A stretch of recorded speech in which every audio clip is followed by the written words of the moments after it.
Hello అండి, అందరికీ నమస్తే. Welcome to my channel. ఈరోజు మనము సిలుకురాకు పప్పు ఎలా చేయాలో చూస్తాము. ముందు ఈ సిలుకురాకుని బాగా శుభ్రం చేసుకొని పెట్టుకోవాలి.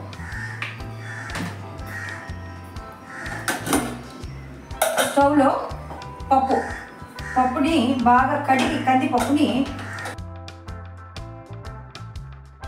కందిపప్పులో మనము ఈ 4 వెల్లుల్లి రెబ్బలు, టొమాటోలు, కొద్దిగా ఉల్లిపాయలు వేసి బాగా ఉడికించుకోవాలి. కూరకు బాగా ఈ విధంగా సన్నగా కోసుకున్నాను. సిలుకురాకు ఇది ఇందులో వేసేస్తాను. పప్పులో ఒక టొమాటో, కొద్దిగా ఉల్లిపాయలు, పచ్చిమిరకాయల ముద్ద ఉంది, అది వేస్తాను. అది లేకపోతే మీరు 4 పచ్చిమిరకాయలు వేసుకోండి.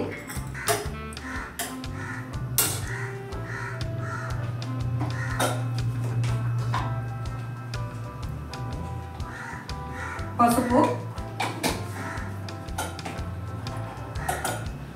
కొద్దిగా సాంబార్ పొడి.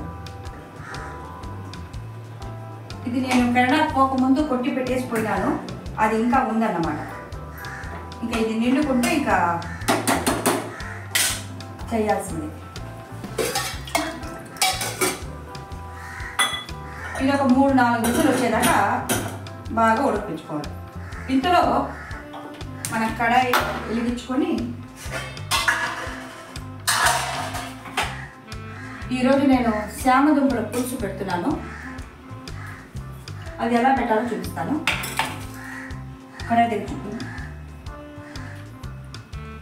దీనికి బాగా నూనె పడుతుంది, అందుకని కొంచెం బాగానే నూనె వేయాలి. నూనె బాగా వేడెక్కాక పోపు, కొద్దిగా ఆవాలు, 1/2 టీ స్పూన్ మెంతులు, కొద్దిగా జీలకర్ర.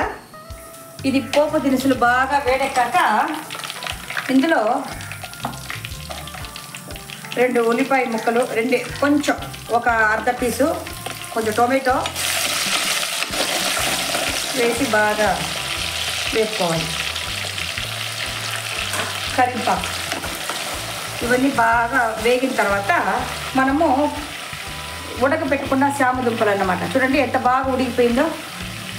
ఈ శామదుంపల్ని ఇందులో వేసుకోవాలి. ఎందుకంటే దీంట్లో జిగురు ఉంటుంది కదా, ఆ జిగురు అంతా తీసేస్తుంది నూనెలో వేగిస్తే.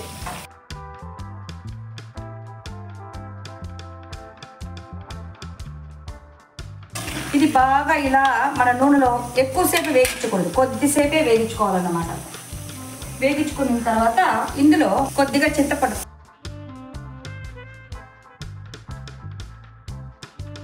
ఒక టీ స్పూను పసుపు పొడి,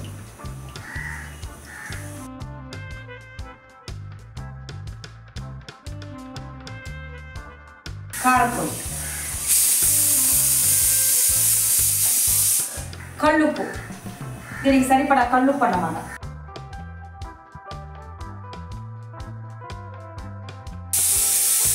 ఇది వేసి బాగా కలుపుకొని సన్నగా ఉడికించుకోవాలి. మనకు చాలా కొద్దిగా నీళ్ళు కూడా వేసుకోవచ్చు.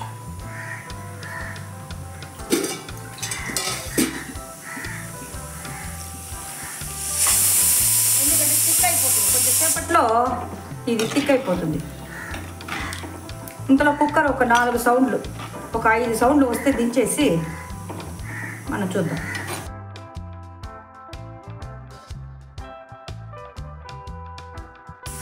ఇలా ఇది ఉడుకుతూ ఉంది.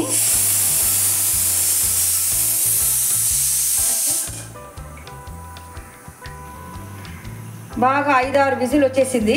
ఆఫ్ చేసేసి ఆ ప్రెషర్ అంతా బాగా అణిగేదాకా అలాగే ఉంచేస్తాము.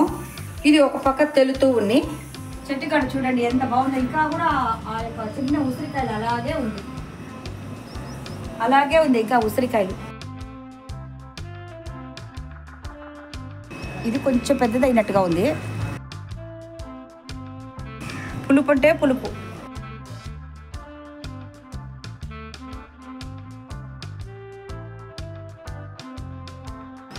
పులుపు బాగుంది. అయితే చూడండి ఎంత కాయలో విరివిగా అసలే తోచదు నాకు నా కన్నుల ముందు నీవు ఉండగా అసలే గుర్తుకు రాదు ఓ నిమిషం కూడా నిన్ను చూడక నీలో ఉంది నా ప్రాణం అది నీకు తెలుసునా నా ప్రాణం నీ కోసం నీవు లేకపోతే బతకగలనా నా కన్నుల ముందు నీవు ఉండగా అసలే తోచదు నాకు నిమిషం కూడా నిన్ను చూడక. ఎంత మంచి సాంగ్ కదండి, సౌందర్య సాంగ్. అద్భుతమైన సాంగ్. అంటే పప్పు ఎలా ఉడికిందో చూద్దాం.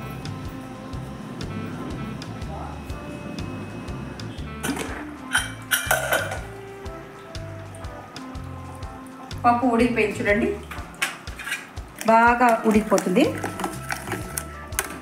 బాగా మనము సౌండ్ వచ్చిన తర్వాత, ప్రెషర్ వచ్చిన తర్వాత తగ్గించి ఒక 5 నిమిషాలు పెడితే పప్పు బాగా కలిసిపోతుంది దీంట్లో. ఇప్పుడు దీనికి తగినంత ఉప్పు వేయాలి. దీనికి తగినంత ఉప్పు అన్నమాట వేసి బాగా కలిపెట్టుకొని ఇప్పుడు దీనికి పోపు పెట్టాలి. దీంట్లో కొద్దిగా నూనె పోసుకొని ఇంతలో ఈ పులుసు బాగా ఉడికిపోతుంది చూడండి. ఇది కొద్దిసేపు అయితే బాగా కొంచెం థిక్గా కూడా అయిపోతుంది. అందుకని మొట్టమొదటి మనం కొద్దిగా నీళ్ళు పోసేవాళ్ళన్నమాట. అయిపోయింది యాక్చువల్గా. ఇది నేను ఆఫ్ చేసేస్తా ఉన్నాను. ఇప్పుడు దీనికి పోపు నూనె బాగా కాగిన తర్వాత మిరపకాయలు, ఉద్దిపప్పు, ఆవాలు, అంతే.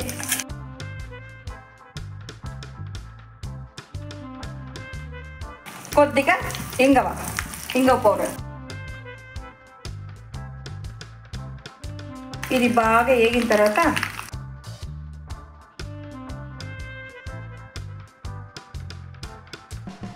ఇందులో కలుపుకొని అంతే బాగా కలిపెట్టుకొని స్టవ్లో పెట్టి, కొంతమంది దీంట్లో పులుపు వేస్తారు. మాకు ఇక్కడ కమ్మంగా పులుసు ఉంది కాబట్టి ఈ పప్పే చాలు మాకు. అద్భుతంగా బ్రహ్మాండంగా ఉంటుంది పులుసు. చూడండి ఎంత బాగుందో, ఎంత బాగుంది చూడండి. గుమ్మగుమ్మని లాగుతుంది అన్నానికి. ఎప్పుడు తిందామా అనేసి. ఇంకా టైం అయిపోతుంది కదా, ఇంకా భోజనం చేయాలి. ఇప్పుడు ఈ పప్పు తెలుస్తుంది, ఇంకా అంతే. ఆఫ్ చేసేయచ్చు. ఆఫ్ చేసి మనము ఏ పాత్రన్నా తీసేసుకోవచ్చు, అంతే. ఇంకా క్లీన్ చేసుకోవడమే పని.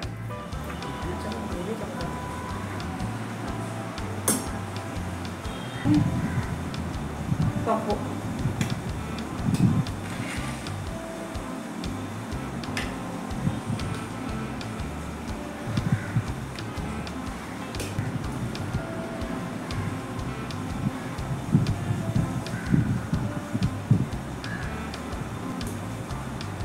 బ్రహ్మాండంగా ఉంటుంది ఈ కాంబినేషన్.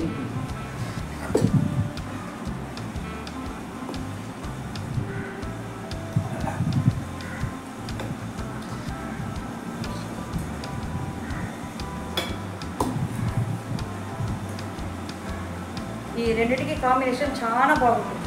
పులుసు, ఈ తీయటి పప్పు అన్నమాట.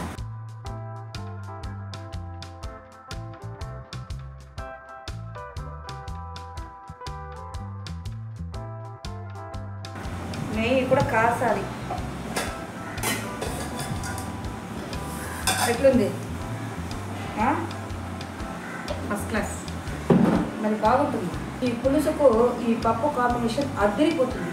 ఎప్పుడు మా అత్తగారిట్లంతా 10 గంటకంతా భోజనం చేసేస్తారు. వాళ్ళు పొద్దున టిఫిన్ తింటారు. 10 గంటకి అన్నం వచ్చుకొని భోజనం చేసేస్తే ఈవినింగ్ ఏదో స్నాక్స్ తినేసి నైట్లో మళ్ళీ అన్నమే. అలా వాళ్ళకి అలవాటు అయిపోయింది అన్నమాట. ఫస్ట్ క్లాస్గా ఉంది. ఎంత బాగా ఉడికిపోయి చూడండి శామదుంపలు. కూరాకు వారానికి ఒక 4 రోజులున్నా వండుతాం మేము.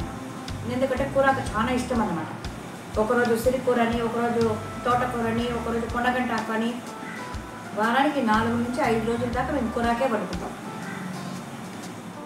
ఈరోజు నా వీడియోలంతా చూశారు కదా మీరు. ఎలా ఉండిందండి, ఎలా అనిపించింది మీకు నా ఛానల్ నచ్చితే మాత్రం సబ్స్క్రైబ్ చేసుకొని లైక్ చేసుకోండి.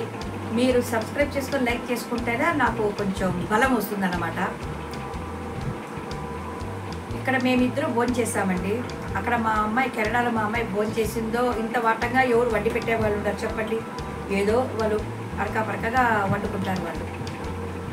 నేను వాళ్ళని అనుకోని రోజు ఉండదండి ఇక్కడ.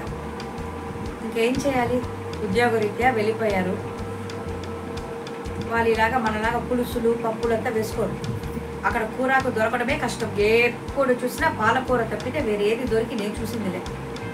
ఎక్కడో బ్రాంప్టన్కి వెళ్ళాల్సి వస్తుంది, అక్కడే దొరుకుతుంది వాళ్ళకన్నీ. బ్రాంప్టన్లోనే దొరుకుతుంది. వీళ్ళు ఉండే ప్రదేశంలో ఒక్క పాలకూర మాత్రమే దొరుకుతుంది. దాంట్లోనే మనం రకరకాలుగా వండాలి. ఎప్పుడన్నా వెళ్ళినప్పుడు అలా అన్ని సిలోన్ షాప్స్ అంతా ఎక్కువగా ఉంటుంది బ్రాంప్టన్లో. అక్కడ నుంచి వచ్చేటప్పుడు అన్నీ తీసుకొచ్చేస్తాము. పొనగట్టాకని, తోటకూరని, ముఖ్యంగా మునగాకని, ఇవన్నీ మేము తీసుకొచ్చేస్తాము. కానీ ఏమైనా వాళ్ళు ఆర్గానిక్ అంటారే కానీ అదంతా ఇంపోర్ట్ చేసిందే వాళ్ళు. చాలా మటుకు ఇంపోర్ట్ చేసింది. శ్రీలంక అంటారు, మెక్సికన్ అంటారు, అలాగే పాకిస్తానీ ఇది కూడా ఉంది. ఎసెన్స్, రోజ్ ఎసెన్స్ అంతా కూడా చాలా బాగుంటుంది అక్కడ. నేను కేకులంతా మా అమ్మాయి చేసేటప్పుడు చూశాను. మనకు అంత స్మెల్ వచ్చేటట్టుగా తెలియదు, కానీ అక్కడది ఏమైనా అక్కడ క్వాలిటీ. కూరగాయల్లో కూడా వంకాయ నేను అంతగా చూసింది లేదు, అంతగా బాగలేదు. మనలాగా నాటు వంకాయలంతా అక్కడ దొరకదు.